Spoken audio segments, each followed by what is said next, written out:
Okay, guys, this is Dr. Jesse Morse back with an injury update on the San Francisco 49ers' Jerick McKinnon.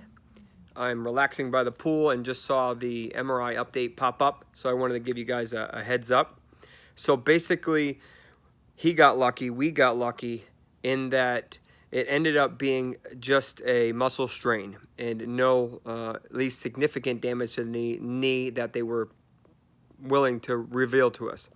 So the fact that it was just a muscle strain is very good news. We don't know the severity and we don't know the location. So when you think of the knee, and there's not too many MRIs that will show when you order the MRI how much it'll show if you just ordered a knee MRI. So you're going to see distal quadriceps and distal hamstrings, and then in the back you may see a little gastrocs or calves, sorry, and that's really about it. So if he's dealing with a distal quad, if it's a grade 1, that's mild, maybe 2 weeks or so.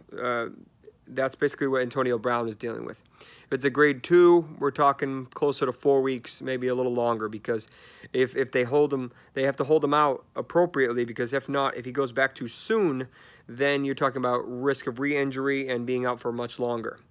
So if we're talking about quad, that's what we're talking about. If we're talking about hamstring, which is the muscle on obviously the back part of your leg, then these are also tricky. These have a tendency to re-aggravate very easily.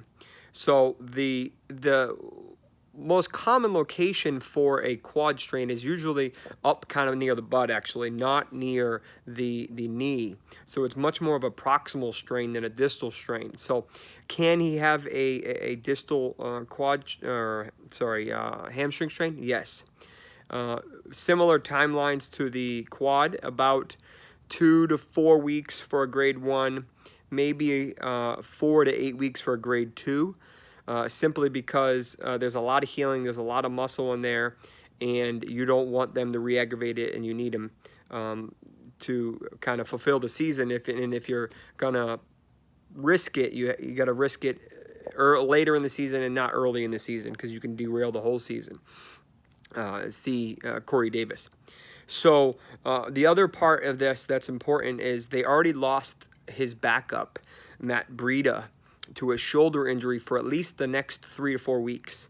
They said he should be back in week 1, but we don't know exactly the details of his shoulder injury. So, I mean, mind you, we're talking about the number 23 pick right now. Let me see if it's updated.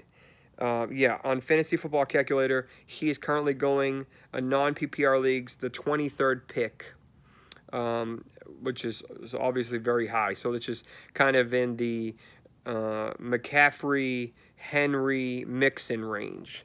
So I really like him this year, but his ADP is obviously super high. So you have to expect that he's going to be a beast if you're rolling the dice that high. So that's all I have for right now. Thanks for tuning in. Hit subscribe if you like what I have to offer here, and check out my Injuries 101 podcast as well as the Fantasy Doctors podcast. Take care.